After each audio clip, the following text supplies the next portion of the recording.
This is Dresher Town Road, Upper Dublin Township, in the northwest suburbs of Philadelphia.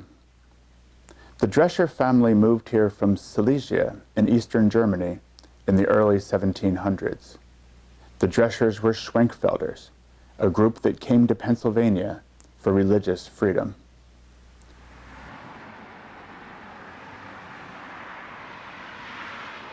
This is the Dresher family cemetery.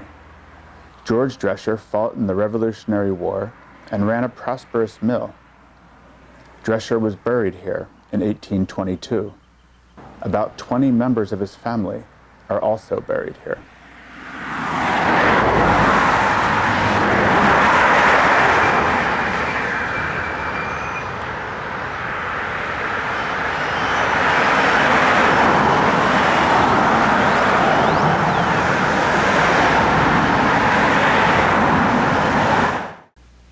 Hi, I'm Tom McLaughlin, a member of the Upper Dublin Township Historic Commission, and this is Dick Dresher, the remaining member of the Dresher family. Have you remained connected to the Schwenkfelder community, which I know maintains a presence throughout Montgomery County? My only real ties are with the cemetery.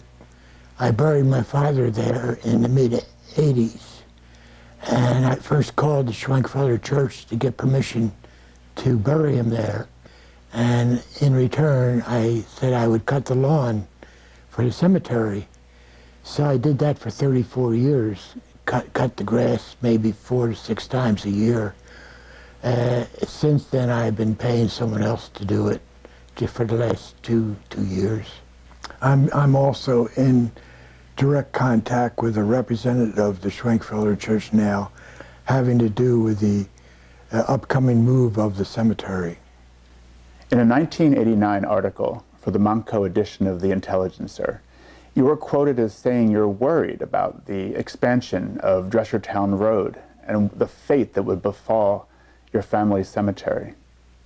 Now, all these years later, it looks like those plans are going to come to fruition. And there's talk of the need to move your family's cemetery. What does that mean to you personally, that the cemetery is likely going to be moved, and quite soon? It's going to be moved only about 50 yards up the road. It's township property. The township, in return probably for permission to move it, is going to maintain the cemetery. So that's something neither I or the Schwenkfelder Church will have to worry about. In preparation for the move, they did a radar scan of the graves and located 19 graves through the ground penetrating radar, all Dreschers. 2 they did not have to look for, my parents, because they're well marked. So they're all Dreschers in there. And it is currently owned by the Schwenkfelder Church. I can well see the traffic tie-up that the cemetery is causing, and it just cannot continue.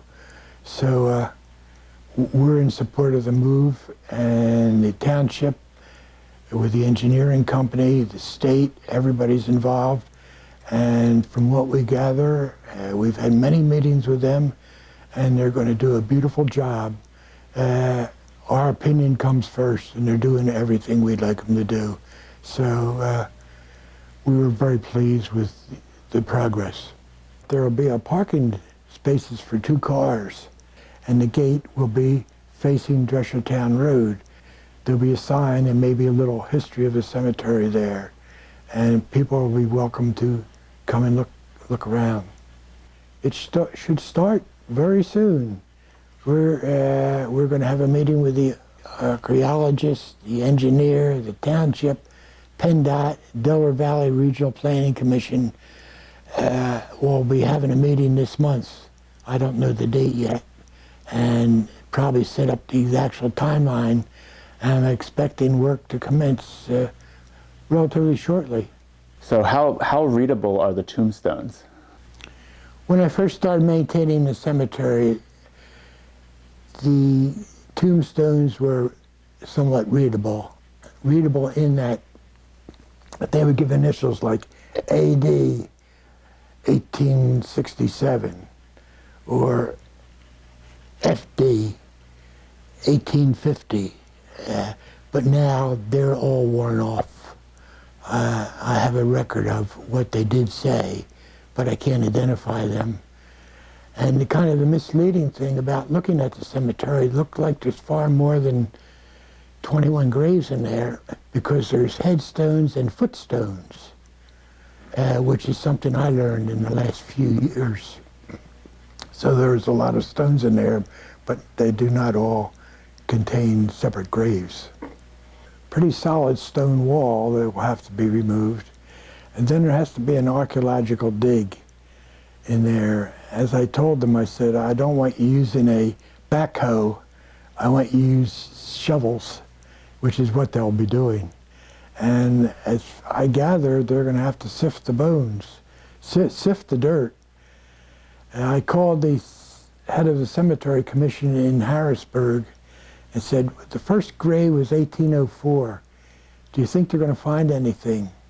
And he's had a lot of experience in this sort of thing. He says, oh yes, they'll find something, maybe a button, maybe a jawbone, could be anything, but they'll find something in each grave.